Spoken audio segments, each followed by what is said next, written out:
إن الحمد لله نحمده ونستعينه ونستغفره ونعوذ بالله من شرور أنفسنا ومن سيئات أعمالنا من يهده الله فلا مضل له ومن يضلل فلا هادي له وأشهد أن لا إله إلا الله وحده لا شريك له وأشهد أن محمدا عبده ورسوله أما بعد فإن خير الحديث كتاب الله وخير الهدي هدي محمد صلى الله عليه وعلى آله وسلم وشر الأمور محدثاتها وكل محدثة بدعة وكل بدعة ضلالة وكل ضلالة في النار.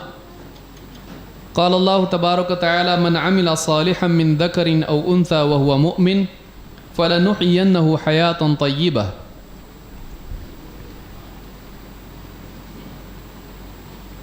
قابل احترام صدر مجلس، دیگر علماء کرام، ذمہ داران جمعیت، میرے محترم دینی بھائیوں اور قابل احترام اور بہنوں،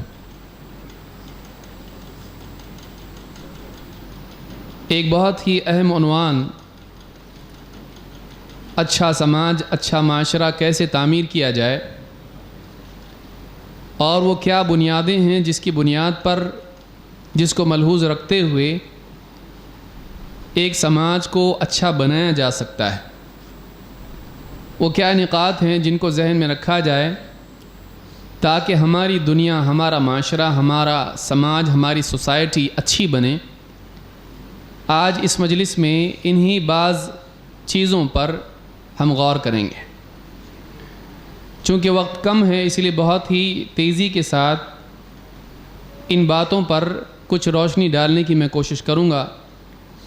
اللہ رب العالمین سے دعا ہے کہ اس مجلس کو ہمارے لیے خیر کی مجلس بنائیں اور ان باتوں کو، جو قرآن و سنت کی باتیں ہیں، ان پر غور کر کے ہم کو اپنی زندگی میں، اپنے معاشرے میں لانے کی ہم کو توفیق عنایت فرمائیں۔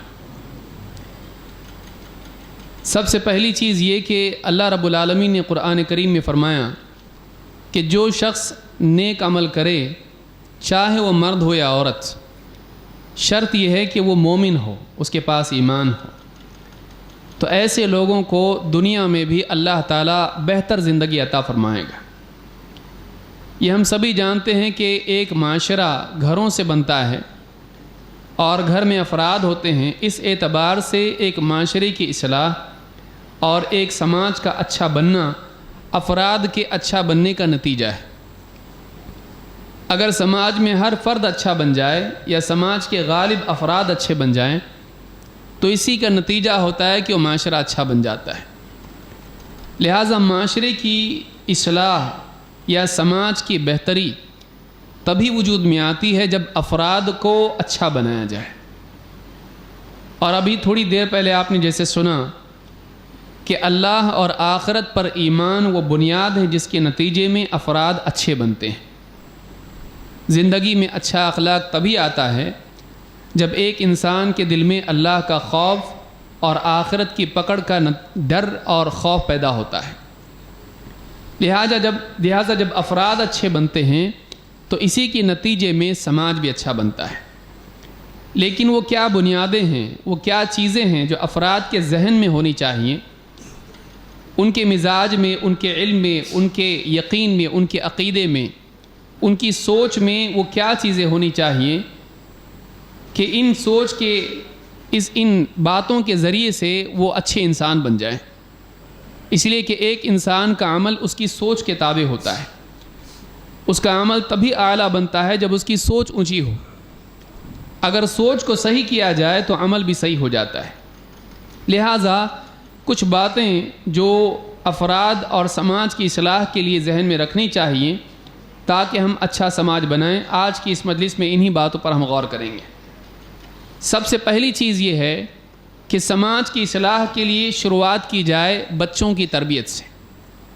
اس لیے کہ ایک معاشرہ بعد میں جا کے جب بگڑتا ہے، بچوں کی تربیت اگر صحیح طور پر نہ ہو پائے تو یہی بچے کل کو سماج کا، معاشرے کا حصہ بنتے ہیں اور ان کا بگاڑ معاشرے کی بگاڑ کی ابتدا ہوتا ہے۔ بچوں کا بگاڑ، بچوں کی تربیت کی خرابی سماج کے بگاڑ کی شروعات ہے۔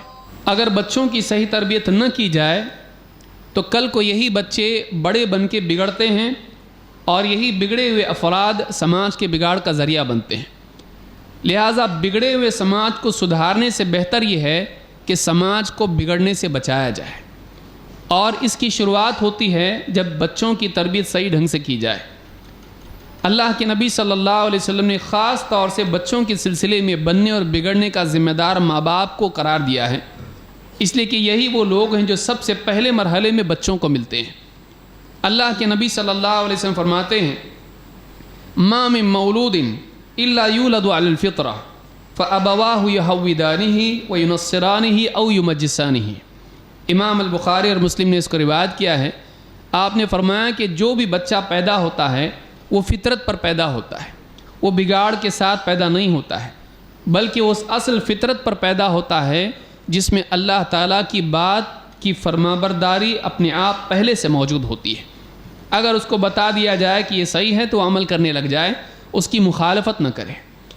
تو بچہ فطرت پر پیدا ہوتا ہے، لیکن آپ نے فرمایا کہ لیکن پھر اس کے بعد اس کے ماں باپ یا تو اس کو یہودی بناتے ہیں، یا تو اس کو نصرانی بناتے ہیں، یا پھر اس کو مجوسی بنا دیتے ہیں۔ تو معلوم ہی ہوا کہ بچوں کا بگاڑ ماں باپ کی غلط تربیت کا نتیجہ ہوتا ہے۔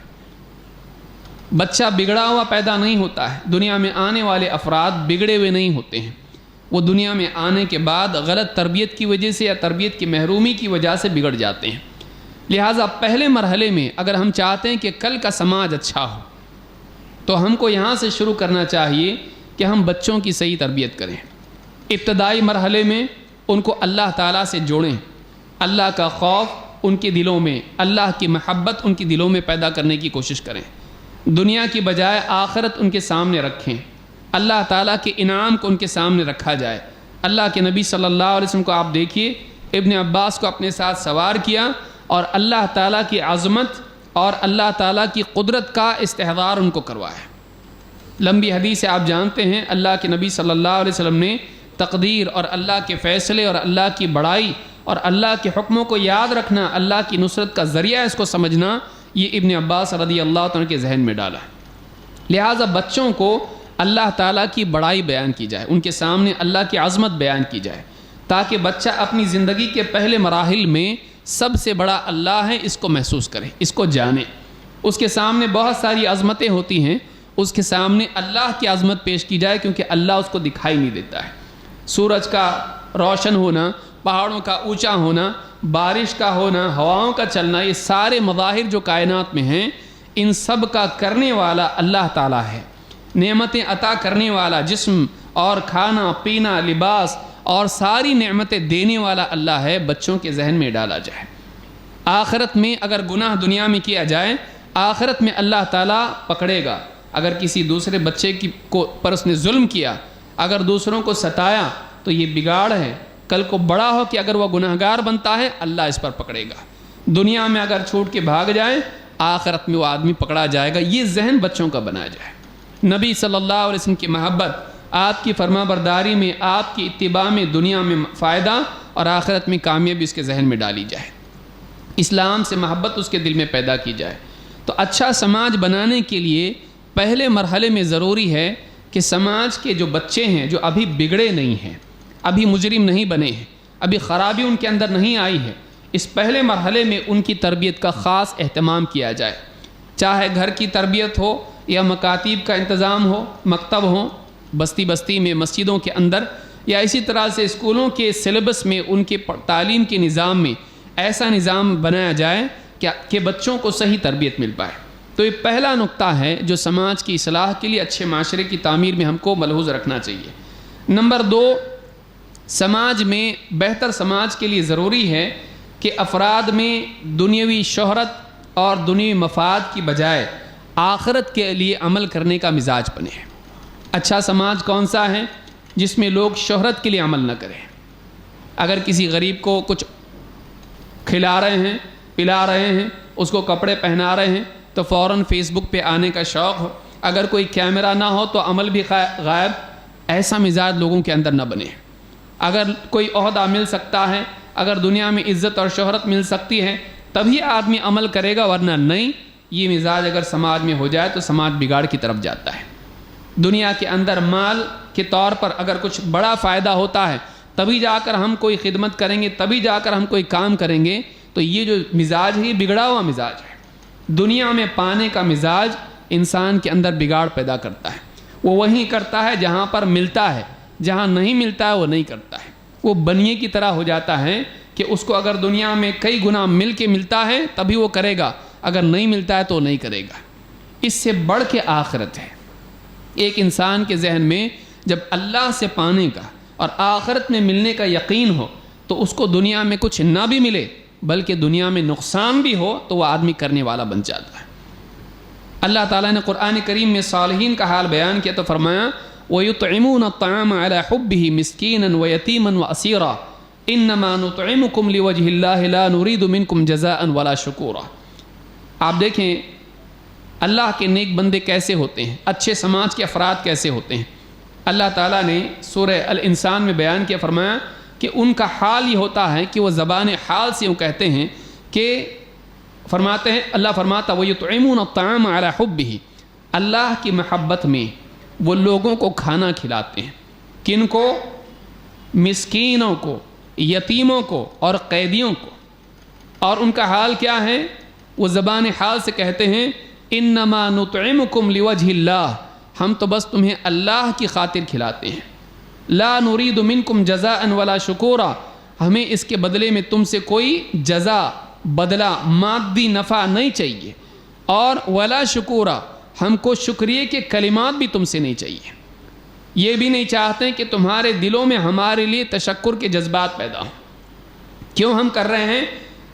ہم اس لیے کر رہے ہیں اِنَّا نَخَافُ مِن رَبِّنَا يَوْمًا عَبُوسًا قَمْطَرِيرًا، ہم کو تو ڈر لگا ہوا ہے اپنے رب کی طرف سے ایک ایسے دن کا جس کی شدت اور مشقت انسان سے لپٹ جائے گی۔ ایسے دن سے ہم ڈرتے ہیں جس کی بربادی، جس کی مصیبت انسان کو چھوڑے گی نہیں۔ اگر کسی سے لپٹ جائے تو وہ آدمی ہلاک ہو کر رہے گا۔ تو ایک انسان دنیا میں اگر کسی کی مشقت اور مصیبت دیکھے، اس کے ذہن میں یہ بات آئے کہ اگر میں نے اس کی تکلیف کو دور کر دیا تو قیامت کی تکلیف اللہ مجھ سے دور کرے گا۔ اگر آج میں نے اس کے اوپر احسان کیا تو ایک دن ایسا آنے والا ہے کہ آج یہ محتاج ہے، عاجز ہے، کچھ نہیں کر سکتا ہے، ایک دن مجھ پر بھی ایسا آنے والا ہے کہ میں محتاج ہو جاؤں گا، میرے پاس کچھ نہیں ہوگا۔ اس دن اگر اللہ تعالیٰ مجھ پر رحم نہ کرے تو میں ہلاک اور برباد ہو جاؤں گا۔ اللہ کی رحمت آخرت میں پانے کے لیے اس عاجزی کے دن، جس دن انسان کے سارے سہارے ختم ہو جائیں گے، اس دن اللہ تعالیٰ کی نصرت اور مدد اور رحمت کو پانے کے لیے اگر ایک آدمی آج دنیا میں محروموں کے ساتھ میں اچھا سلوک کرتا ہے تو یہ اچھا سماج بن سکتا ہے، کہ جس میں کوئی آدمی دنیا میں بدلہ، شہرت، مال، عہدہ اور دنیا کی ساری چیزیں اور سیاسی عہدے ان کے لیے نہ کرے، بلکہ ایک انسان اندھیرے میں ایک آدمی کام کرنے والا بنے۔ دنیا میں اگر چاہیے، شہرت چاہیے تو اندھیرے میں کام نہیں ہو سکتا ہے۔ ایسے کئی لوگ ہیں جن کے ساتھ احسان کرنے کے لیے ایسا موقع نہیں ہوتا ہے جہاں شہرت ہو۔ اب آدمی کیا کرے گا؟ چن چن کے ایسے مواقع دیکھے گا جہاں شہرت ملتی ہے، وہیں پر کرے گا۔ جہاں کوئی شہرت نہیں، جہاں نام نہیں ہونے والا، جہاں فائدہ نہیں ملنے والا، آدمی وہاں نہیں کرے گا۔ لیکن یہ عقید آخرت ہے، یہ اللہ تعالیٰ کا خوف اور اللہ سے ملنے کی امید ہے جو ایک انسان کو ایسے مواقع پر بھی اچھا کام، بھلائی کا کام، احسان کا کام کرواتی ہے جہاں کچھ ملنے والا نہیں ہے۔ لہٰذا سماج کے افراد کا یہ ذہن ہو کہ ہم اللہ کے لیے اور آخرت میں پانے کے لیے لوگوں کے ساتھ احسان کا معاملہ کریں، تب جا کے وہ معاشرہ اچھا معاشرہ بن سکتا ہے۔ یہ دوسری بنیاد ہے۔ نمبر 3، سماج کے افراد میں برائیوں کے سلسلے میں محض قانون کا ڈر نہ ہو، بلکہ قانون سے بڑھ کے آخرت میں اللہ کی پکڑ کا خوف، بلکہ دنیا میں بھی اللہ تعالیٰ کے عذاب کا خوف۔ یہ انسان کو ایسے مواقع پر بھی برائیوں سے، ظلم سے، گناہ سے روکے گا جہاں پر انسان کو قانون پکڑ نہیں سکتا ہے۔ جہاں کوئی دیکھنے والا نہ ہو وہاں بھی برائی سے بچنا، جہاں کسی انسان کا کسی قانون والے سے یا سیاست والے سے تعلق ہو، جہاں رشوت کے مواقع کھلے ہوئے ہوں، آج آدمی ظلم کرنے لگ جاتا ہے۔ ایک آدمی آج جانتا ہے کہ اگر میں نے کچھ ظلم کسی پہ کیا، پولیس نے پکڑ لیا، میرے رشتہ دار سیاست میں ہیں، میں چھوڑ کے آ سکتا ہوں، میرے پاس اتنا پیسہ ہے کہ میں رشوت دے کے پولیس کو ٹھنڈا کر سکتا ہوں۔ میرے پاس ایسے مواقع ہیں کہ میں دنیا میں سب کو پیچھے ڈال کے میں باہر نکل سکتا ہوں۔ ایک آدمی ظلم سے نہیں بچے گا اگر اس کو یہ معلوم ہو کہ میرے پاس دنیا میں طاقت ہے، مجھ کو کوئی پکڑنے والا نہیں ہے۔ آج آپ دیکھیں، آج ہماری ملک کا یا دنیا بھر کا حال کیا ہے۔ ایک آدمی چھوٹا جرم کرتا ہے، جیل میں جاتا ہے، کچھ دن کے بعد باہر آتا ہے، بڑا غنڈہ بن جاتا ہے۔ جو لوگ اس کو پوچھتے بھی نہیں تھے آج سلام کرنے لگ جاتے ہیں۔ کیوں؟ اس لیے کہ ہمارا جو سسٹم بنا ہوا ہے اس میں ایک مجرم بڑا مجرم بن کے آتا ہے۔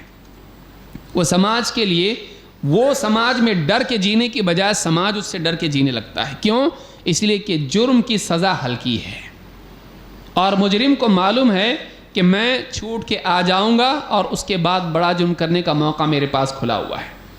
لیکن ایک آدمی اگر یہ جانتا ہو کہ اگر آج میں نے کسی پر ظلم کیا، اگر وہ کمزور ہے، اپنا بدلہ نہیں لے سکتا ہے، قیامت کے دن اللہ تعالیٰ اس کا بدلہ دلائے گا۔ اگر بغیر سینگ والی بکری نے بغیر سینگ والی بکری کو بھی مارا ہوگا، کل کو قصاص اس کا ہونے والا ہے۔ کوئی چیز ایسی چھوٹنے والی نہیں ہے، ہر چیز پر محاسبہ ہونے والا ہے۔ کوئی ظالم قیامت کے دن بھاگ نہیں سکتا ہے۔ اگر ایک انسان اس بات کو اپنے سینے میں لے کر راستے پر چلے تو کسی کے ساتھ ظلم نہ کرے۔ لہٰذا سماج کے اندر اچھا سماج صرف اس طرح سے نہیں بنتا ہے کہ وہاں قانون اچھا ہو، کیونکہ کئی مقامات ایسے ہوتے ہیں جہاں قانون کی پہنچ نہیں ہوتی ہے، جہاں پر ثبوت نہیں ہوتے ہیں۔ ایسے مقام پر گناہ سے بچنا، ظلم سے بچنا تبھی ممکن ہے جب ایک انسان کے اپنے دل میں اللہ تعالیٰ کا ڈر ہو جو قانون سے زیادہ اس کو روکنے کے لیے رسی بن جائے۔ لہٰذا اللہ کا خوف، آخرت میں بدلے کا ڈر سماج کے افراد میں ایسا ڈال دیا جائے کہ وہ لوگ جہاں قانون نہیں پہنچ سکتا ہے، جہاں پولیس نہیں پہنچ سکتی، وہاں بھی گناہ سے رکنے والے بنے۔ یہ تیسری چیز ہے جو سماج کے اندر ضروری ہے۔ اس تعلق سے اللہ کے نبی صلی اللہ علیہ وسلم کی بہت ساری حدیثیں جو بہت ساری آپ سن بھی چکے ہیں، تو اس میں ایک حدیث جیسے اللہ کے نبی صلی اللہ علیہ وسلم نے فرمایا، اتق اللہ حیثما کنت واتبع السیئۃ الحسنہ تمحوها وخالق الناس بخلق حسن۔ تو جہاں کہیں ہو اللہ سے ڈرتا رہے، اور اگر تجھ سے کوئی برائی ہو جائے تو اس کے بعد فوراً بھلائی کر لے، وہ اس برائی کو مٹا دے گی، اور لوگوں کے ساتھ اچھے اخلاق سے پیش آئے۔ اس حدیث کو امام ترمذی، ابو داؤد وغیرہ نے روایت کیا ہے۔ اس سے معلوم ہوتا ہے کہ اللہ کے نبی صلی اللہ علیہ وسلم نے مدینہ میں جو اچھا اور بہترین سماج بنایا، اس سماج کی بنیاد اس پر تھی کہ ایک انسان قانون کی سزا سے زیادہ اللہ کی سزا سے ڈرنے والا ہو۔ یہی وجہ ہے کہ اس معاشرے میں مرد اور عورت، ان دونوں کے دو کیس آپ کو ملیں گے جس کی تفصیل میں بیان نہیں کروں گا۔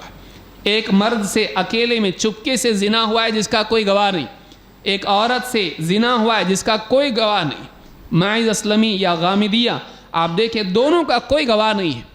قانون کا کوئی ڈر نہیں، قانون کی سزا اس کے لیے ہے، لیکن وہ اپنے آپ کو سزا کے لیے پیش کر رہے ہیں اور نبی صلی اللہ علیہ وسلم کو واپس لوٹا رہے ہیں۔ وہ کیسا سماج ہوگا جس میں قانون واپس لوٹا رہا اور وہ اپنے آپ کو سزا کے لیے پیش کر رہے ہیں؟ وجہ اور بنیاد کیا ہے؟ وجہ یہی کہ اللہ کے رسول دنیا میں مجھ کو پاک کر دیجئے، یہاں اگر چھوٹی سزا مل گئی وہاں کی بڑی سزا سے میں بچ جاؤں گا، وہاں کی بڑی سزا سے میں بچ جاؤں گی۔ تو یہ جو مزاج ہے سماج میں جب پیدا ہوتا ہے تو وہ سماج اچھا بنتا ہے۔ وہاں پر گناہ کرنے والا قانون سے پہلے اللہ کے قانون اور اللہ تعالیٰ کے دیکھنے کو یاد رکھتا ہے۔ علم یعلم بأن اللہ یرا، کیا وہ نہیں جانتا کہ اللہ دیکھ رہا ہے؟ تو ایک انسان کا ذہن جب ایسا بن جائے کہ قانون چاہے CCTV چاہے مجھ کو نہ دیکھ رہا ہو، اللہ مجھ کو دیکھ رہا ہے، یہ مزاج جب افراد میں آئے تو سماج اچھا بنتا ہے۔ اسی طرح سے چوتھی چیز یہ ہے کہ اچھا سماج بنانے کے لیے ہمارے تعلیمی نظام کو بہتر بنایا جائے۔ چاہے آدمی ڈاکٹر بنے، چاہے انجینئر بنے، چاہے بزنس مین بنے، وہ آدمی اس سے پہلے ایک اچھا بااخلاق انسان بنے۔ آج ڈاکٹر ہیں وہ دواؤں میں ملاوٹ، آپ دیکھیے کتنی ساری دوائیں ہیں، دواؤں میں ملاوٹ ہے۔ کئی دوائیں ایسی ہیں جو لوگوں کو دیں گے نقصان ہو سکتا ہے، کئی دوائیں ایسی ہیں جن کے سائیڈ ایفیکٹس اتنے زیادہ ہیں لوگوں کو معلوم ہے لیکن پھر بھی دیے جاتے ہیں۔ کیوں؟ اس کی تجارت ہے۔ ڈاکٹروں کو کتنے ہیں، آپ سارے ڈاکٹر برے نہیں ہوتے ہیں، لیکن کتنے سارے ڈاکٹر ایسے ہیں کہ ایک چھوٹی سی بیماری ہے اس کے لیے 50 ٹیسٹ اتنے کرواتے ہیں تاکہ ان کو بھی اس کا کمیشن ملے۔ یہ کیوں ہو رہا ہے؟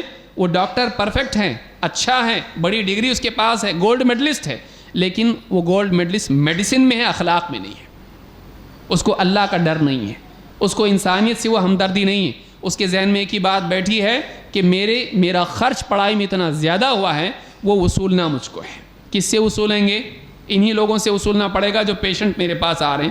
آدھی مصیبت میں تو پہلے سے ہیں، آدھی مصیبت میں یہ ان کو ڈال دیتا ہے. انجینئر بڑا ہے، اس کو معلوم ہے کہ اگر ملاوٹ کر کے پل بنایا جائے گا گر سکتا ہے، بلڈنگ گر سکتی ہے، لیکن اس کو کیا کرنا ہے؟ اس کو تو اپنا پیسہ وصولنا ہے. وہ اس ملاوٹ والا سیمنٹ استعمال کر رہا ہے، اور عمارتیں سالوں سے پہلے پرانی عمارتیں بھی باقی نہیں گر رہی ہیں. کیوں؟ چیزوں میں ملاوٹ ہے. کھانے پینے کی چیزیں، پھلوں کو آپ دیکھیے، ہمارا سماج برباد ہوتا جا رہا ہے. کیوں؟ اس لیے کہ معاملہ یہ ہے کہ یہاں پر اخلاق لوگوں کے صحیح نہیں ہیں. اپنا ذاتی مفاد ان کے ذہنوں پر اتنا غالب ہے کہ سماج کو برباد کر رہے ہیں. وجہ یہ اخلاقی اعتبار سے آپ دیکھیے کتنی گندگی سماج میں بڑھ رہی ہے. ایجوکیشن سسٹم ہمارا بگڑ رہا ہے سیکس ایجوکیشن کے نام پر، اور لڑکے لڑکیوں کی انٹر مکسنگ کے نام پر. آپ دیکھیے آزادی کے نام پر لڑکیوں کا ذہن بگڑ رہا ہے، لڑکوں کا ذہن بگڑ رہا ہے. فرینڈشپ بینڈ باندھ رہے ہیں، اور اسکولوں میں کیسی تعلیمات ہو رہی ہیں. بچہ باہر جب نکل رہا ہے تو اس کا ذہن بگڑا ہوا ہے. تو یہ سماج جو ہے یہ بگڑتا جا رہا ہے. ایجوکیشن سسٹم میں یہ ضروری ہے کہ دنیوی تعلیم میں ترقی کے ساتھ، ٹیکنالوجی کی تعلیم کے ساتھ، میڈیسن کے ساتھ ساتھ ایک انسان کو اخلاقی تعلیم بھی دی جائے. اور وہ یہ رسمی طور پر نہیں بلکہ واقعی ان کے مزاج کو بنانے والی تعلیم ہو. یہ نہیں کہ ایک سبجیکٹ رکھ دیا، کوئی ٹیچر آ گیا اور پڑھا دیا اور چلا گیا، بلکہ ان کے مزاج کو ایسا بنایا جائے، ان کے مزاج کو اچھا بنایا جائے. اللہ کے نبی صلی اللہ علیہ وسلم کی مشہور حدیث ہے، اللہ کے نبی صلی اللہ علیہ وسلم کے بارے میں حضرت عائشہ فرماتی ہیں کان رسول اللہ صلی اللہ علیہ وسلم یقول اللہم احسنت خلقی فاحسن خلقی. اے اللہ تو نے میرے جسم کو، میری صورت کو، میری تخلیق کو بہترین بنایا ہے. اچھا چہرہ مجھ کو دیا، اچھا جسم مجھ کو دیا ہے، اے اللہ اچھا اخلاق بھی مجھ کو دے دے.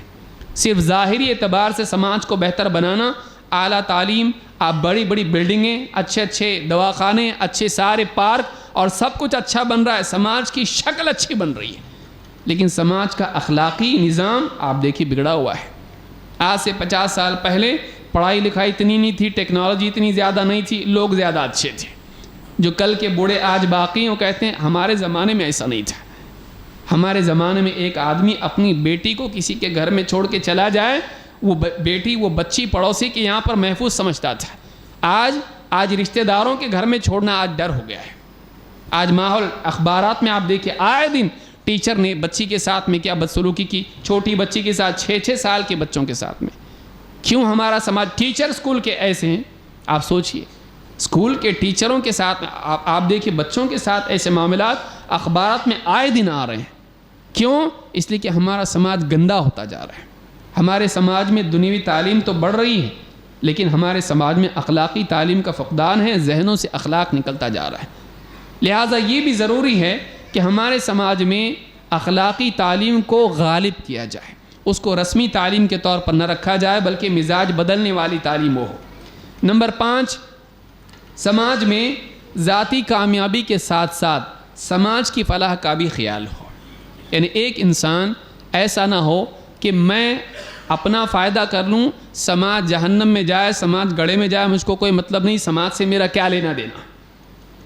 میں نے اپنی زندگی کے لیے اتنی اسٹرگل کی ہے اور میں کامیاب ہو جاؤں گا، سماج سے مجھ کو کوئی مطلب نہیں. وہ اپنی ترقی کے ساتھ ساتھ سماج کی فلاح اور سماج کی ترقی کا بھی خیال رکھے، تب جا کے سماج کامیاب ہو سکتا ہے. آج ماحول یہی بنا ہوا ہے کہ ہر آدمی انفرادی کامیابی کے لیے اجتماعی ماحول کو بگاڑ رہا ہے. آج آپ دیکھیے بڑی بڑی انڈسٹریاں قائم ہیں. اب ان انڈسٹریوں کی وجہ سے پورا ہمارا پولوشن بڑھ گیا ہے. اب وہ انڈسٹریاں کیا کر رہی ہیں؟ اپنا فائدہ دیکھ رہی ہیں، سماج کے لیے نقصان نہیں دیکھ رہی. ایسے کئی مثالیں آپ دیکھ سکتے ہیں کہ جس میں ایک انسان ہو یا ایک کمپنی ہو یا ایک ٹیم ہو، وہ اپنا فائدہ مقدم رکھتے ہوئے سماج کو برباد کر رہے ہیں. لہٰذا سماج میں ہونا چاہیے کہ ایک انسان اپنی ترقی کے ساتھ ساتھ سماج کی بھی ترقی کی سوچے.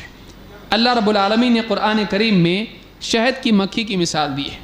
اللہ تعالیٰ فرماتا ہے وَأَوْحَى رَبُّكَ إِلَى النَّحْلِ، ان اتخذی من الجبال بیوتا ومن الشجر ومما یعرشون، اللہ تعالیٰ نے، تیرے رب نے شہد کی مکھی کی طرف اس بات کی وحی کی کہ تو اپنا گھر بنا پہاڑوں میں اور اسی طرح سے پیڑوں پر اور لوگوں کی رہائش گاہوں میں، ان کی عمارتوں میں اپنے گھر کو بنا، شہد کا چھتا وہ بناتی ہے۔ پھر فرمایا ثم کلی من کل الثمرات فاسلکی سبل ربک ذللا، پھر تو کھا، اپنی غذا کھا، ثم کلی من کل الثمرات، مختلف پھلوں میں سے، مختلف پودوں پر سے، پھولوں میں سے اپنی غذا کو تو حاصل کر، فاسلکی سبل ربک ذللا، اور اللہ تعالیٰ کی پابند ہو کر، اللہ تعالیٰ کی پابند کی ہوئی اور تیرے لیے ہموار کی ہوئی راہوں میں تو اپنی غذا کو تلاش کرتی چلی جا، ان راہوں میں چل۔ یخرج من بطونها شراب مختلف الوانه فیہ شفاء للناس، اللہ نے فرمایا اس کے پیٹ سے، اس مکھی کے پیٹ سے ایسی غذا تمہارے لیے نکلتی ہے، ایسی پینے کی چیز تمہارے لیے نکلتی ہے جو مختلف رنگوں کی ہوتی ہے، جس میں لوگوں کے لیے شفا ہے، فیہ شفاء للناس ان فی ذلک لآیۃ لقوم یتفکرون، اس میں نشانی ہے اور لوگوں کے لیے غور و فکر کرتے ہیں، جو غور و فکر کرتے ہیں۔ آپ دیکھیں ان آیات میں اللہ نے بتلایا شہد کی مکھی، اور آپ کائنات کی مختلف چیزوں کو دیکھیں، پیڑ کو آپ دیکھیے، شہد کی مکھی کو آپ دیکھیے، زمین کو آپ دیکھیے، زمین اگر کچھ لیتی ہے بہتر بنا کے کئی گنا واپس دیتی ہے، ان پھلوں میں کوئی جو ہے گندگی نہیں ہوتی جب تک کہ ہم اس میں نہ ملا ہے۔ شہد کی مکھی اپنی غذا خود کھاتی ہے لیکن اسی کے ساتھ لوگوں کے لیے شہد بھی بناتی ہے، وہ پھولوں کا رس لیتی ہے لیکن اسی کے ساتھ شہد بناتی ہے، یہ شہد پورے سماج کے لیے شفا کے طور پر کام آتا ہے۔ پیڑوں کو آپ دیکھیے، کاربن ڈائی آکسائڈ لیتے ہیں، زمین سے جو کچھ لیتے ہیں بہتر بنا کے دیتے ہیں۔ ہم لوگ ایسے کیوں نہیں ہیں کہ ہم سماج سے لے رہے ہیں تو سماج کو دینے والے بھی بنے۔ زکوٰۃ کے نظام میں ایک چیز اس میں دکھائی دیتی ہے، وَمِمَّا رَزَقْنَاهُمْ يُنْفِقُونَ، کہ ایک انسان دنیا میں کچھ اگر حاصل کر رہا ہے، اللہ نے اس کو کچھ مال دیا ہے تو اس میں سے لوٹانے والا بھی بنے جو غربا اور فقراء کو دے۔ زکوٰۃ کا نظام یہ نظام ہے، اور زکوٰۃ کا ذہن یہ ذہن ہے کہ ایک انسان نے جب لیا ہے تو وہ دینے والا بنے، یہ نہیں کہ اگر اس کو کہیں سے ملتا ہے تبھی دے گا، اپنی طرف سے وہ دینے والا بنے۔ تو سماج میں اگر افراد کا ذہن یہ بنتا ہے کہ ہم اگر اسی سماج میں رہ کے ترقی کر رہے ہیں تو ہم نے اپنے لیے تو حاصل کیا، ہم نے سماج کو کیا دیا؟ سماج میں ایسے کچھ لوگ ہیں جن کو ہماری مدد کی ضرورت ہے، اس پورے سماج کو ہماری صلاحیتوں کی، ہمارے مال کی، ہمارے وسائل کی ضرورت ہے، ہم لوٹا کر سماج کو کیا دے رہے ہیں؟ اگر یہ دینے کا مزاج سماج میں نہیں ہوگا، سماج برباد ہو جائے گا، کمزور ہوتا چلا جائے گا، طاقتور ہوتا چلا جائے گا۔ لہٰذا یہ بھی ضروری ہے کہ افراد میں مزاج بنے، کہ وہ لینے والے بنے، ترقی کرنے والے بنے، لیکن اسی کے ساتھ ساتھ وہ سماج کو کچھ دینے والے بھی بنے، اور وہ دینا لینے کے لیے پھر سے نہ ہو بلکہ اپنی طرف سے ہو۔ اسی طرح سے چھٹی چیز یہ ہے کہ اچھا سماج وہ ہے، اور اچھا سماج تبھی بنتا ہے جب افراد کی نگاہ اپنے حقوق سے زیادہ اپنی ذمہ داریوں پر ہو۔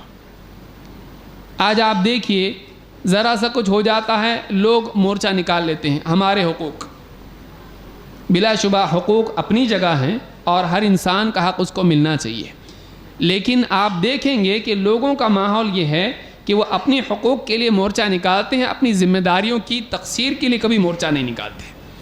ہم نے بہت کوتاہیاں کی، اس کا مورچہ کبھی دیکھا ہے آپ نے؟ نہیں۔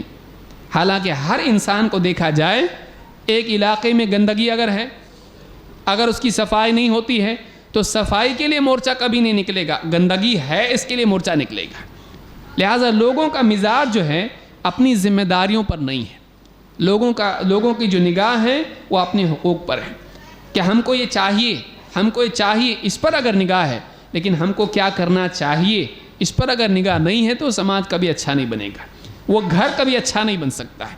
بیوی اپنے حقوق پر نگاہ رکھی ہے کہ میرے حقوق ہیں، میرے حقوق پورے کرو، ہماری مانگیں پوری کرو، بچے اپنی مانگیں پوری کریں، شوہر کہہ رہا میری مانگیں بھی تو ہیں وہ بھی پوری کرو، سب اپنی اپنی مانگوں پر اگر نگاہ رکھیں تو آپ بتائیے وہ گھر کیسے چل سکتا ہے، وہ سماج کیسے چل سکتا ہے؟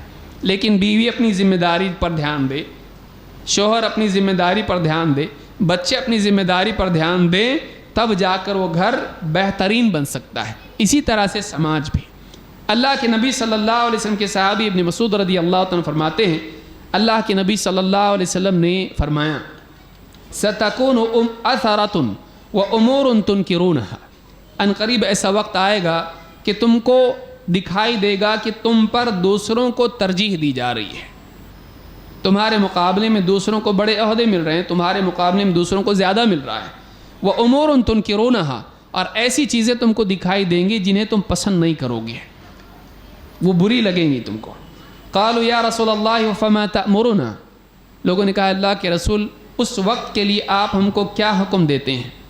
فرمایا تؤدون الحق الذی علیکم وتسألون اللہ الذی لکم، کہا کہ اس وقت کے لیے نصیحت یہ ہے کہ تم پر جو حق ہے اس حق کو تم ادا کرو، اور تمہارا جو حق ہے وہ تم اللہ سے چاہو، تم کو جو ملنا چاہیے وہ تم اللہ سے مانگو، اور تمہاری جو ڈیوٹی ہے، تمہاری جو ذمہ داری ہے تم اس کو ادا کرو۔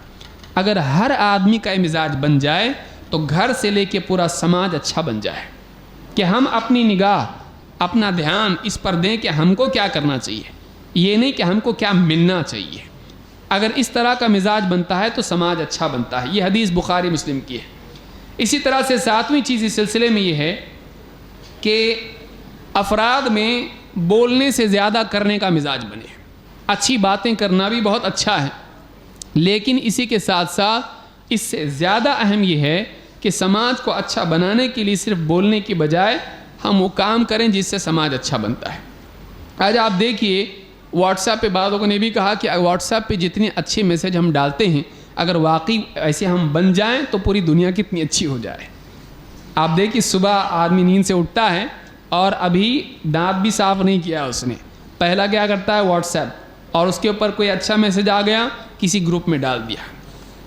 اب یہ جو میسیجز ہم ڈال رہے ہیں برا نہیں ہے، لیکن پورا دن اس میں لگانا برا ہے۔ اگر ایک آدمی اچھے اقوال، ایسے اقوال کہ آدمی کے 14 طبق روشن ہو جائیں، اتنے حکمت کی باتیں، ایسی اعلیٰ ترین اخلاق کی باتیں یہ جو واٹس ایپ پہ ڈال رہا ہے، اگر کسی دن چھٹی لے کے اس پہ خود بھی عمل کر لے تو آپ بتائیے سماج کتنا اچھا ہو سکتا ہے۔ تو آج جو ہمارا معاشرہ بنا ہوا ہے، بولا جا رہا ہے، ہر آدمی ٹائپ کرنے میں لگا ہوا ہے، عمل بھی اس پر ہونا چاہیے۔ اچھا سماج تب بن سکتا ہے جہاں قول و عمل میں مطابقت ہو، اعلیٰ اقوال اور اعلیٰ اعمال دونوں جب ساتھ میں ہو جائیں تو سماج اچھا بنے گا، کیونکہ باتوں سے کسی کا پیٹ بھی نہیں بھرتا ہے۔ بیوی اچھی باتیں کرے، گھر پہ جانے کے بعد اگر ایک بیوی کہے فلاں چیز ایسے بنتی ہے اور اتنی اچھی لگتی ہے کہ ایک دم آدمی کو خوشی ہو جائے، پیٹ بھی تر اور حلق بھی ایک دم اس کا تر ہو جائے، اور اتنا اچھا شربت ہے، شوہر کہے گا بولتی رہو گی کبھی بناؤ گی بھی۔ صرف بولنے سے آدمی کا پیٹ نہیں بھرتا ہے، ڈاکٹر کی اچھی باتوں سے کسی کو بیماری سے نجات نہیں ملتی ہے، باتوں سے کچھ نہیں ہوتا ہے، بات شروعات ہے، اگر اس کی تکمیل عمل سے نہ ہو تو کچھ کام کی نہیں ہے۔ لہٰذا سماج میں ہمارے کیا ہر آدمی بول رہا ہے دنیا ایسی بننا چاہیے، لوگ ایسے بگڑ رہے ہیں، ایسا ہونا چاہیے، ایسا نہیں ہونا چاہیے۔ ہر آدمی کے پاس بولنے کے لیے اتنی بات ہے کہ سننے والوں کے لیے اتنا وقت نہیں ہے، لیکن ہو کیا رہا ہے، ہر آدمی بولنے کا دھنی بنا ہوا ہے۔ ہونا یہ چاہیے کہ سماج کے افراد میں غالب طبقہ سماج کا ایسا ہو کہ ان باتوں کی تطبیق کرے، ان کو امپلیمنٹ کرے سماج کے اندر، چاہے وہ صفائی کا معاملہ ہو، چاہے وہ اخلاق کا معاملہ ہو، چاہے مدد کا معاملہ ہو، چاہے برائیوں کی اصلاح کا معاملہ ہو۔ اس طرح سے کوشش کی جائے کہ وہ برائیاں مٹیں، وہ بھلائیاں سماج میں آئیں، گھر سے لے کے باہر تک یہ معاملہ بننا چاہیے۔ جب عمل قول کا ساتھ چھوڑ دیتا ہے وہیں سے آدمی کا زوال شروع ہو جاتا ہے۔ لہٰذا اللہ تعالیٰ نے فرمایا أَتَأْمُرُونَ النَّاسَ بِالْبِرِّ وَتَنْسَوْنَ أَنفُسَكُمْ وَأَنْتُمْ تَتْلُونَ الْكِتَابَ أَفَلَا تَعْقِلُونَ، تمہارا کیا حال ہے کہ تم لوگوں کو بھلائی کی تلقین کرتے ہو اور اپنے آپ ہی کو بھول جاتے ہو، جبکہ تم اللہ کی کتاب پڑھتے بھی ہو، کیا تم کو عقل نہیں ہے؟ معلوم یہ ہوا کہ آدمی کی عقل کا زوال وہاں سے شروع ہو جاتا ہے جہاں اس کے اچھے اقوال کے سے اس کا اچھا عمل جدا ہو جاتا ہے، اس کی اچھی باتیں بس اچھی باتیں رہ جاتی ہیں اور ان پر عمل وہ چھوڑ دیتا ہے۔ جہاں اچھی باتوں پر عمل چھوڑ جائے وہاں سے سماج میں افراد کی ذہنیت پست ہو جاتی ہے۔ سماج کا زوال کب ہوتا ہے، معاشرے کا زوال کب آتا ہے، جب لوگوں میں بولنے کا مزاج آ جائے اور کرنے کا مزاج ختم ہو جائے۔ لہٰذا اچھا سماج تب بنتا ہے جب لوگوں کے اندر بولنے سے زیادہ کرنے کا مزاج بنے۔ آپ ابو بکر صدیق رضی اللہ تعالیٰ کو دیکھیں، کتنا بولے ہیں، لیکن ان کی زندگی آپ دیکھیے۔ اللہ کے نبی صلی اللہ علیہ وسلم پوچھ رہے ہیں کون ہے جس نے آج مریض کی عیادت کی؟ تو جواب مل رہا ہے کہ میں۔ کون ہے جو جنازے کے ساتھ گیا؟ میں۔ کون ہے جس نے آج روزہ رکھا؟ میں۔ کون ہے جس نے بھوکے کو کھانا کھلایا؟ خود روزہ ہیں، بھوکے کو کھانا کھلا رہے ہیں، مریض کی عیادت کر رہے ہیں، ہاں جنازے کے پیچھے جا رہے ہیں، کسی کو بتایا نہیں، لیکن چونکہ نبی کریم صلی اللہ علیہ وسلم مجلس میں پوچھ رہے ہیں تو آپ کے پوچھنے پر بتانا پڑے گا، اس لیے کہ آپ کا مطالبہ پورا کرنا پڑے گا۔ آپ دیکھیے پورا دن، اور یہ نیکیاں ایسی نہیں کہ جو وقتی طور پر آدمی واٹس ایپ پہ پوری کر لے۔ مریض کے لیے ملنے جانے کے لیے وقت، جنازے کے پیچھے بہت وقت لگتا ہے، کسی کو کھانا پکا کے کھلانا، دوسرے کے گھر کا تو نہیں کھلا رہے ہیں، اپنے ہی گھر سے پکا کے کھلا رہے ہیں، اس میں کتنا وقت جاتا ہے۔ تو ان لوگوں کے اوقات نیکیوں میں جاتے تھے، آج ہمارے اوقات نیکیوں کی باتوں میں جا رہے ہیں۔ لہٰذا ضروری ہے کہ ہم جو بول رہے ہیں اس سے زیادہ نہ صحیح، کم سے کم اتنا ہم کرنے لگ جائیں تو ہماری اپنی زندگی بن جائے۔ جب انسان کے اقوال بہت ہو جائیں اور اعمال کم ہو جائیں، اس پر عمل کم ہو جائے، تو انسان کے اندر بگاڑ شروع ہو جاتا ہے، یہی خود بگاڑ ہے۔ لہٰذا سماج اچھا بنانے کے لیے بھی ضروری ہے کہ افراد میں قول کے ساتھ ساتھ اعمال اور اس پر عمل کی جو ہے اس کا مزاج بنے۔ نمبر 8، اچھا سماج تب بنتا ہے جب لوگ چھوٹی چھوٹی باتوں پر لڑنے کی بجائے ایک دوسرے کو برداشت کرنے کا مزاج بنائے۔ ہمارا سماج کیوں بگڑتا ہے؟ ذرا سی کچھ بات ہوئی، رشتہ دار ختم، زندگی بھر کی بات بند، ذرا سا کچھ کسی دوست سے، کسی پڑوسی سے کچھ ہو گیا، جھگڑا۔ تو لوگ ایک دوسرے میں، لوگوں میں کمیاں ہوتی ہیں، چاہے علمی اعتبار سے ہو یا اخلاقی اعتبار سے ہو۔ کبھی کسی کا گھر کا جھگڑا ہوتا ہے، آفس میں جا کے ذہن گرم ہوتا ہے، کبھی کچھ ہوتا ہے، ایک دوسرے سے تکلیف پہنچتی ہے۔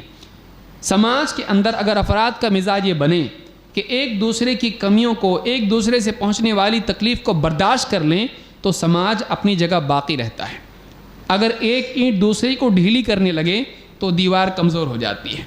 لہٰذا یہ بھی چیز ضروری ہے کہ سماج کے افراد ایک دوسرے کو برداشت کریں۔ برداشت اگر آ جائے تو سماج اچھا بنتا ہے، اور برداشت اگر سماج سے نکل جائے سماج میں فساد آ جاتا ہے، چاہے پھر وہ مسجد ہو۔ آج دیکھیے مسجدوں کا بھی حال ایسا ہے کہ کوئی کسی کو برداشت کرنے کے لیے تیار نہیں۔ آج مسجدوں سے لوگ ایک دوسرے کو گھسیٹ کے نکال رہے ہیں، کیوں؟ برداشت نہیں کرتے۔ ایک آدمی آمین زور سے بول رہا ہے، دوسرا نہیں بول رہا ہے، ایک آدمی قدم سے قدم ملا رہا ہے، کچھ ہو رہا ہے، اب وہ اس کو برداشت کرنے کے لیے تیار نہیں، فوراً اس کو مسجد سے نکال دیا، یا کم سے کم بورڈ لگا دیا فلاں اس میں نہیں آ سکتے ہیں۔ ہم ایک دوسرے کو، اختلاف کو برداشت نہیں کر رہے ہیں۔ آج اختلاف بلا شبہ ہوتا ہے، اور اختلاف کو ختم کرنے کی کوشش کرنا چاہیے صحیح بنیادوں پر، قرآن و سنت کی بنیاد پر۔ اگر مسلم معاشرہ ہے قرآن و سنت کی بنیاد پر، اور اس کے باوجود بھی اگر اختلاف ختم نہیں ہوتا ہے تو اس کو جھگڑا نہ بننے دیں۔ علمی اختلاف کو آج ہم جھگڑا بنا رہے ہیں، ایک دوسرے کے خلاف مار پیٹ، ایک دوسرے پر ظلم، ایک دوسرے کے خلاف پولیس میں رپورٹیں، اور اس طرح کا جو معاشرے میں جو تناؤ کا ماحول بن رہا ہے، یہ نقصان کی چیز ہے۔ ایک دوسرے کو برداشت کرنا اگر سماج میں آتا ہے، سماج پر امن رہتا ہے، ورنہ سماج میں فساد پھیلتا ہے۔ اللہ کے نبی صلی اللہ علیہ وسلم فرماتے ہیں المؤمن الذی یخالط الناس ویصبر علی اذاہم افضل من المؤمن الذی لا یخالط الناس ولا یصبر علی اذاہم۔ امام احمد اور امام ترمذی وغیرہ نے اس کو روایت کیا ہے۔ اللہ کے نبی صلی اللہ علیہ وسلم فرماتے ہیں کہ وہ مومن جو لوگوں سے مل جل کر گھل مل کے رہتا ہے اور ان کی طرف سے پہنچنے والی تکلیف کو برداشت کر لیتا ہے، یہ افضل ہے اس مومن سے جو لوگوں سے کٹ کے رہتا ہے اور ان کی ذرا سی بھی تکلیف برداشت نہیں کرتا ہے۔ لوگوں سے مل جل کے رہنا، ان سے تعلقات اپنے برقرار رکھنا اور ان کی تکلیف پر صبر کر لینا، ایسا مومن افضل ہے اس مومن سے جو لوگوں سے مل جل کے نہیں رہتا ہے اور ان کی تکلیف پر ذرا بھی صبر نہیں کرتا ہے۔ اچھا سماج کب بنتا ہے؟ جب لوگ ایک دوسرے سے جڑیں۔ اچھی عمارت کون سی ہے؟ جس کی اینٹیں ایک ایک فٹ دور ہوں؟ نہیں، اچھی عمارت وہ ہے جس کی اینٹیں باہم مربوط ہوں۔ اللہ کے نبی صلی اللہ علیہ وسلم نے بھی یہی بتلایا ہے۔ مسلمانوں کی مثال ایسی ہے، ایک مسلم معاشرہ ایسا ہوتا ہے جس کی اینٹیں جیسے دیوار میں آپس میں پیوست ہوتی ہیں، اس طرح سے وہ افراد ایک دوسرے سے جڑے رہتے ہیں اور ایک دوسرے کے لیے تقویت کا ذریعہ بنتے ہیں، نہ کہ ایک دوسرے کی ٹانگ کھینچ کے ان کو دونوں کو برباد کرنے کے لیے ایک دوسرے کے لیے تیار ہو جائیں۔ آج ہمارا سماج ایسا بنا ہوا ہے، تو یہ بھی ضروری ہے کہ اچھے معاشرے کی تعمیر کے لیے افراد ایک دوسرے کو برداشت کرنے کا مزاج بنائیں۔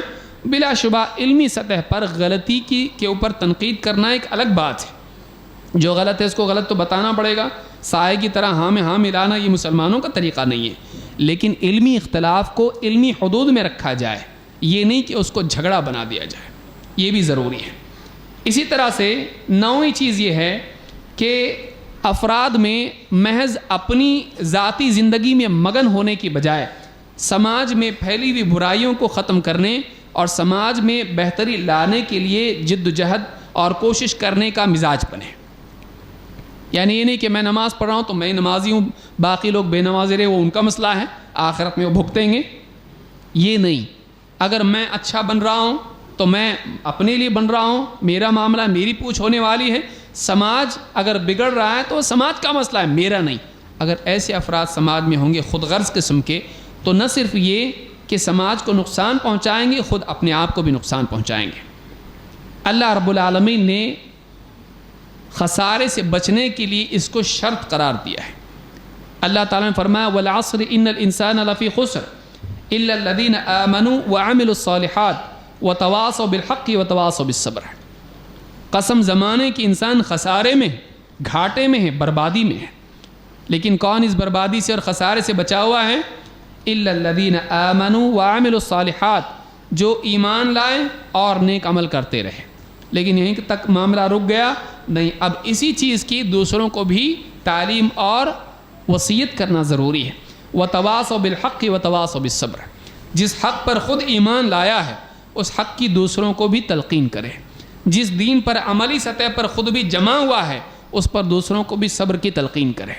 لہٰذا ایک انسان کے لیے نجات کے لیے ضروری ہے کہ جہاں وہ اپنی زندگی میں ایمان و عمل کو لا رہا ہے، اپنی زندگی میں خیر کو لا رہا ہے، وہیں دوسروں کو بھی اسی خیر کی عقیدے اور عمل کی سطح پر تلقین کرے۔ لہٰذا یہ بھی ضروری ہے، ورنہ انسان برباد ہوگا اور پورا معاشرہ جب ہلاک ہوگا تو یہ بھی اس میں ہلاک ہوگا۔ ایک آدمی خود نیک بنا ہوا ہے، پورا اطراف میں سماج بگڑا ہوا ہے، اب یہ کہہ رہا میں تو نیک ہوں، باقی لوگوں کا مجھ کو نہیں دیکھنا ہے۔ اب جب اللہ کا عذاب اس سماج پر آئے گا، چاہے وہ اخلاقی بگاڑ کے نتیجے میں ہو، زمینی فساد کے نتیجے میں ہو، یا آسمانی عذاب کے نتیجے کے طور پر ہو، تو یہ آدمی خود بھی اس میں ہلاک ہوگا۔ اللہ کے نبی صلی اللہ علیہ وسلم کی حدیث اس بارے میں ہم کو بتلاتی ہے۔ زینب بنت جحش رضی اللہ عنہ فرماتی ہیں فقلت یا رسول اللہ انہلک وفینا الصالحون، کہا کہ اللہ کے رسول کیا ہم لوگ اس وقت بھی ہلاک ہوں گے جب ہم میں نیک لوگ باقی رہیں، یعنی نیک لوگوں کے ہونے کے باوجود بھی ہم لوگ ہلاک ہو سکتے ہیں؟ کہا نعم اذا کثر الخبث، ہاں تم لوگوں پر ہلاکت اس وقت بھی آئے گی جب تمہارے اندر خباثت غالب آ جائے۔ معاشرے میں بگاڑ جب غالب آ جاتا ہے تو نیک لوگوں کا وجود اس عذاب کو روک نہیں سکتا ہے۔ اگرچہ آخرت میں وہ اپنے حال کے اعتبار سے اٹھائے جائیں گے، لیکن دنیا میں جب عمومی وبال اور عذاب اللہ کا آتا ہے اس میں وہ بھی بہہ جاتے ہیں۔ لہٰذا اگر ہم چاہتے ہیں کہ ہم پر وہ وبال نہ آئیں تو ہم کو چاہیے کہ ہم سماج میں خباثت کو غالب نہ آنے دیں۔ ہم سماج کی اصلاح، دعوت و نصیحت کے طور پر لوگوں کو کرتے رہیں، تلقین کرتے رہیں تاکہ بگاڑ ختم ہو۔ اس لیے ضروری ہے کہ اچھا سماج بنانے کے لیے سماج کے اچھے لوگوں میں سماج کو اچھا بنانے کی فکر ہو، اور وہ اپنے اوپر اپنی دینداری پر قناعت نہ کریں بلکہ سماج کی اصلاح کی بھی فکر کریں۔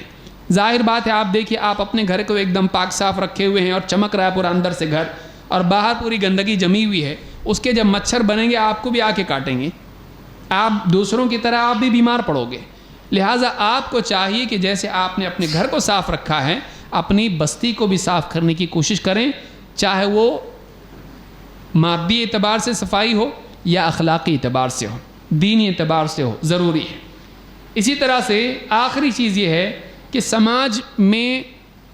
سماج کو بہتر بنانے کے لیے یہ بھی ضروری ہے کہ سماج سے ان وسائل کو ختم کیا جائے جو سماج کے بگاڑ کا سبب ہے۔ ہم 10 گھنٹوں بات کریں اچھے اخلاق کی، لیکن گھر میں ہمارے ٹیلی ویژن ہے اور اس میں فلمیں لوگ دیکھ رہے ہیں، ناچ گانے دیکھ رہے ہیں، وائلنس اس میں دیکھ رہے ہیں۔ آپ بتائیے، وسائل سارے برائی کے موجود ہوں سماج کے اندر، شراب خانے سماج میں موجود ہیں اور ہم شراب سے منع کریں، سماج کے اندر جو ہے بے حیائی کے اڈے ہیں اور ہم لوگوں کو بے حیائی سے بچنے کی بات کریں، بہت مشکل ہے۔ خاص طور سے نوجوانوں کے لیے وہ سارے وسائل موجود ہوں جس میں گندگی ہو، برائیاں ہوں اور وہ اپنی طرف کھینچ رہی ہوں، اور اس کے بعد ہم یہ امید رکھیں کہ لوگ اس میں نہ جائیں، تو یہ حکومت کی ذمہ داری ہوتی ہے کہ سماج میں جو برائی کے ذرائع ہیں ان ذرائع کو ہی ختم کر دیا جائے۔ اگر وہ ذرائع رہیں گے تب تک کہ انسانوں کو اپنی طرف کھینچتے رہیں گے۔ اگر وہ چیزیں سماج سے برائی کی ختم ہو جائیں گی، سماج میں اگر شرابی نہ ہوگی تو شرابی کہاں سے آئیں گے؟ آج دیکھیے ملک میں چل رہا ہے کہ بھائی شراب پی کے پولیس پکڑتی ہے، شراب پی کے ڈرائیونگ نہیں ہونا چاہیے۔ کیوں؟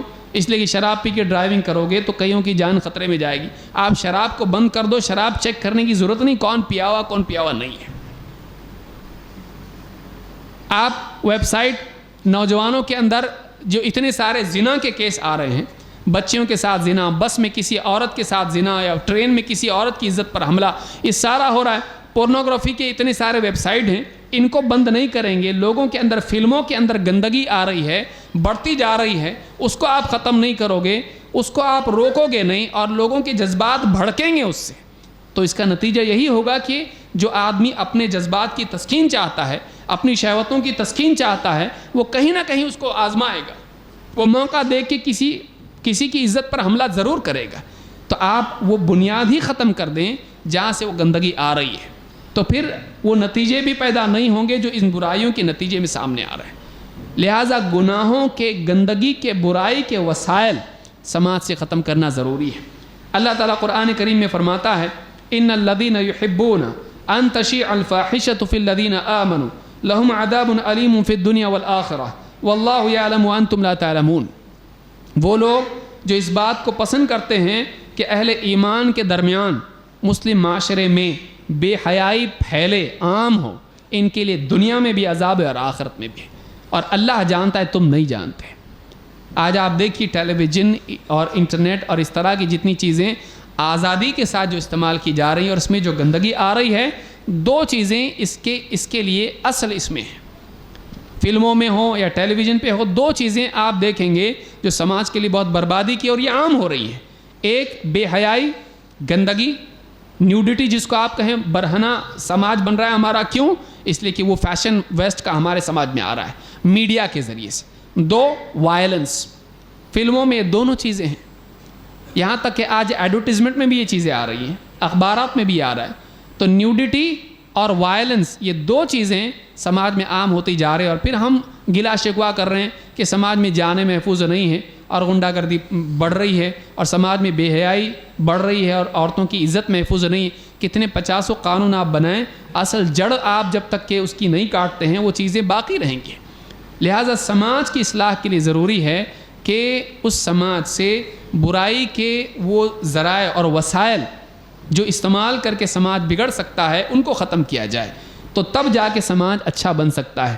اللہ رب العالمین سے دعا ہے کہ ہم سب کو اچھے سماج کی تعمیر میں خود بھی کوشش کرنے کی توفیق عطا فرمائیں، اپنے گھروں کو اچھا بنانے کی توفیق عطا فرمائیں، اور خود ہم کو اچھا بننے کی توفیق عطا فرمائیں۔ اقول ھذا واستغفر اللہ لی ولکم۔